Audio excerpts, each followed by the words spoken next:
Welcome to the lecture 20 of Power BI. I am Hajra Hashmi.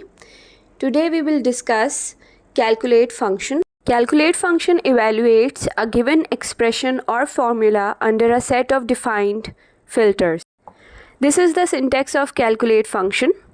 First, this is expression and then the filters. Expression can consist of existing measure or a DAX formula for a varied measure. For example, to total orders or a sum function used in the place of expression. Whereas filters consist of list of simple Boolean true false filter expressions. Note, these require simple fixed values. You cannot create filters based on measures. For example, in a territory table, if a country is USA, this is a filter. And in the calendar table, if the year is greater than 1998. So it means that column name on the left and some sort of value or a text string on the right. So here is the pro tip. Calculate works just like SUMIF or COUNTIF in Excel, except it can evaluate measures based on any sort of calculation, not just a sum, count, etc. It may help to think of it like calculate if. Now let's view on the Power BI desktop. How do we write it? Here I have to calculate bulk orders. ये मेरा पिछला वाला ही chart है जो मैंने पिछली वाली video में अपने बनाया था. उसमें जो है अब मैं इसमें एक न्यू मेजर बना रही हूँ बल्क ऑर्डर्स के नाम से. इसमें मेरे पास एक ऑर्डर क्वांटिटी है, एक एट्रीब्यूट, तो मैं उसका फ़िल्टर लगाऊंगी कि वो ग्रेटर देन 1 हो तो बल्क ऑर्डर वो कैलकुलेट कर दे. इसमें मैंने कैलकुलेट का फंक्शन यूज़ किया है और उसके बाद टोटल ऑर्डर्स जो मेरा मेजर है उसको मैंने ऐड किया. पहले अब मेरी एक्सप्रेशन आएगी और उसके बाद मेरे फ़िल्टर्स आएंगे. तो मेरा फ़िल्टर जो है वो ऑर्डर क्वांटिटी मैंने लिखा है और उसको सिलेक्ट किया है और उसको ग्रेटर देन मैंने 1 कर दिया कि जितने भी ग्रेटर देन 1 ऑर्डर्स हों उनको ये बल्क ऑर्डर कंसिडर करें. अब मेरे पास जो है वो रिडंडेंट मेरे पास बहुत सारे इस मैट्रिक्स में वैल्यूज़ हैं, तो मैं जो हूँ रिटर्न वैल्यूज़ को हटा देती हूँ. उसमें जो है अब मेरे पास टोटल ऑर्डर्स आ रहे हैं नज़र, कैटेगरी नज़र आ रही है और क्वांटिटी सोल्ड और बल्क ऑर्डर्स. तो ये मेरे पास एक्सेसरीज़ के अगेंस्ट बल्क ऑर्डर्स हैं और क्लोथिंग के अगेंस्ट बल्क ऑर्डर्स हैं और बाइक्स के अगेंस्ट नहीं है. तो मतलब ये एक लॉजिकल लग रहा है क्योंकि बाइक का बल्क ऑर्डर जो है वो इम्पॉसिबल है, एक बिग चीज़ है बाइक. उसके बाद जो है दिस इज़ इट. ये कैलकुलेट का हमने फंक्शन यूज़ किया. एक और इसकी एग्जांपल देख लेते हैं. ये मेरे पास एक टेबल है जिसमें जो है मैं चाह रही हूँ कि इसमें मेरे पास जो वीकेंड के ऑर्डर्स हैं मुझे वो नज़र आएँ. मे बी हम कोई ऐसा विजुअल बनाना चाहें जिसमें वीकेंड ओनली वीकेंड की इंफॉर्मेशन लेके आना चाहें. तो मेरे पास कैलेंडर का टेबल है, उसमें मैंने एक वीकडे का एक कॉलम बनाया हुआ है, न्यू कॉलम ऐड करके, और उसमें मैंने इफ़ की कंडीशन डाली हुई है, इफ़ और की कंडीशन, और उसमें मैंने वीकेंड और वीकडे डिफ़ाइन किए हुए हैं. तो बस मेरा यही है कि मैंने एक न्यू मेजर ऐड करना है. मैं इस अपने जो ABC सेल्स का टेबल है इसमें मैं न्यू मेजर ऐड करूँगी और उसमें मैं कैलकुलेट में पहले मैं एक्सप्रेशन लिखूँगी और उसके बाद मैं फ़िल्टर डिफ़ाइन करूँगी. तो ये मैंने न्यू मेजर क्लिक किया है राइट क्लिक करके और जो है अब मेरे पास जो है वो कैलकुलेट का फंक्शन मैं एक्सप्रेशन लिख सकती हूँ. यहाँ पे इसको मैं नाम दे दूँगी वीक ऑफ डे. कोई भी नाम दिया जा सकता है, वीक ऑफ डे नाम दिया जा सकता है. तो अभी तो यही मेरे दिमाग में आ रहा है, तो यही सही है. उसके बाद जो है कैलकुलेट का यूज़ कर लेती हूँ फंक्शन क्योंकि हम उसी की एग्जांपल देख रहे हैं. और उसके बाद जो है एक्सप्रेशन में मेरे पास टोटल ऑर्डर्स हैं और मैंने जो है वीकेंड के अपने ऑर्डर्स देखने हैं. तो मैंने उसी जो है कैलेंडर के वीक डे को कॉलम को सिलेक्ट किया है और यहाँ पे मैं इक्वल्स टू करके एक्सप्रेशन डिफ़ाइन कर रही हूँ कि जहाँ जहाँ वीकेंड लिखा हुआ है सिर्फ वही ये कैलकुलेट करके मेरे पास शो कर दे. यहाँ पे मैं इसको ड्रैग कर लेती हूँ अपने मैट्रिक्स में और जब मैंने ड्रैग किया है तो मेरे पास जो है वो 3 कॉलम्स शो हो रहे हैं और यहाँ पे मेरे पास टोटल ऑर्डर्स हैं, एक्सेसरीज़ हैं. इसको मैं नाम दे देती हूँ वीकेंड ऑर्डर के नाम, ये ज़्यादा रिलेटेबल नाम है. वीकेंड ऑर्डर्स, मेरे पास जो है कैटेगरीज़ के अगेंस्ट जो है वो टोटल ऑर्डर्स आ रहे हैं और वीकेंड ऑर्डर्स आ रहे हैं। अगर मैं कैटेगरीज़ भी हटा दूँ तो मेरे पास टोटल ऑर्डर्स और वीकेंड ऑर्डर्स आ रहे हैं। नेक्स्ट डिस्कस करते हैं all function. All function returns all rows in a table और all values in a column ignoring any filters that have been employed. इसका सिंटैक्स ये है, इक्वल्स टू ऑल टेबल और column name comma column name 1 column name 2 etcetera. Table और column name वो होंगे that you want to clear filters on.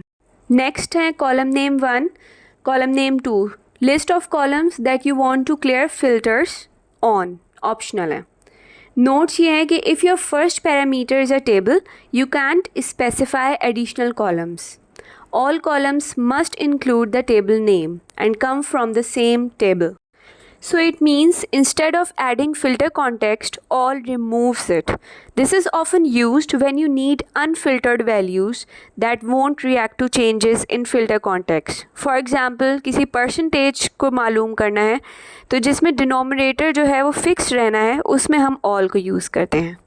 Let's view this all function on Power BI desktop. Power BI desktop में मेरे पास यहाँ पे category name है, total orders हैं और बल्क ऑर्डर्स शो हो रहे हैं।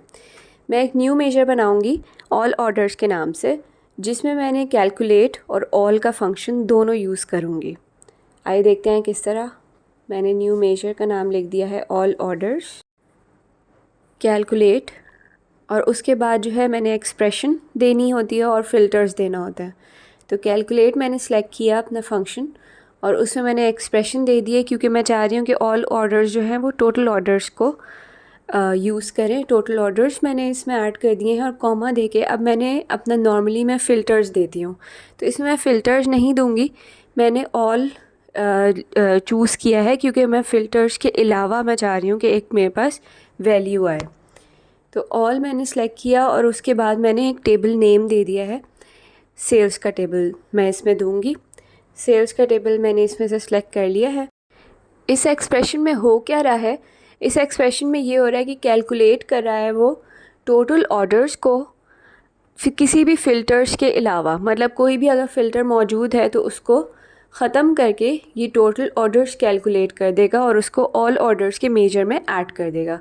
अब मैं इस टेबल में अपने ऑल ऑर्डर्स के मेजर को लेके आती हूँ, उसको ड्रैग करके, और यहाँ पे देखें, यहाँ पे एक कांस्टेंट इसने एक वैल्यू शो कर दी है, चाहे वो एक्सेसरीज़ हो, चाहे बाइक हो, चाहे क्लोथिंग हो, कोई भी कंपोनेंट या फिर कोई भी कैटेगरी नेम हो, लेकिन इसने एक कांस्टेंट वैल्यू मुझे दिखा दी है जो कि ऑल ऑर्डर्स के नाम से है।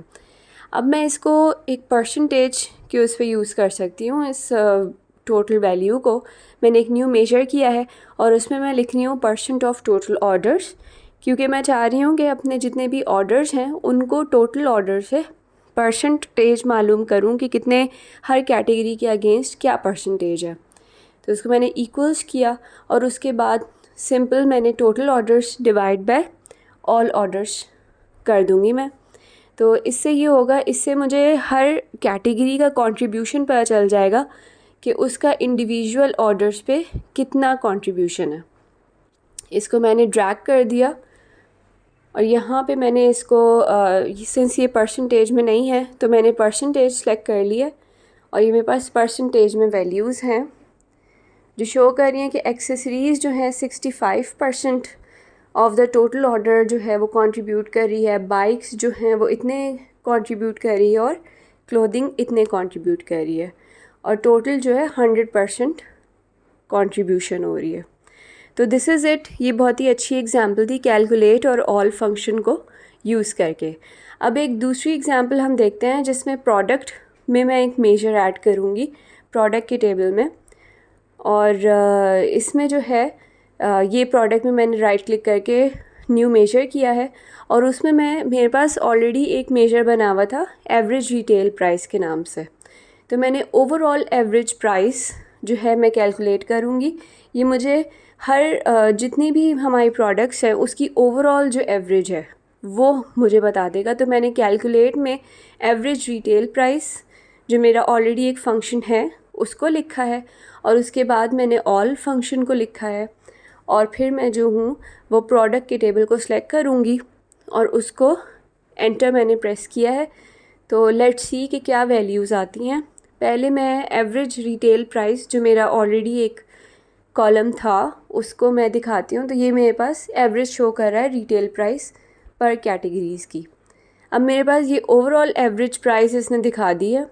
यहाँ पे जो है इसको मैं करेंसीज़ को सिलेक्ट कर लूँगी और जो है इसका डेसिमल 2 डेसिमल इसको रखूँगी। तो मैंने दोनों को एवरेज रिटेल प्राइस, ताकि ये रीडेबल हो जाए ना, ये तो काफ़ी बिग वैल्यूज़ आ गई हैं। दोनों को मैंने 2 रख दिया है और इसको इंडिविजुअली सिलेक्ट करके ही इसमें जो भी चेंजेस करनी होती हैं उस वक्त कर सकते हैं। तो ये मेरे पास ओवरऑल एवरेज प्राइस जो है ये $714.44 है। और जो है फॉर एग्ज़ाम्पल कंपोनेंट्स जो हैं उनकी एवरेज रिटेल प्राइस ये है और ओवरऑल एवरेज प्राइस ये है। तो ये मुझे काफ़ी एक अच्छी इन्फॉर्मेशन दे रहा है ये टेबल, जो मेरे लिए आगे यूज़फुल हो सकती है।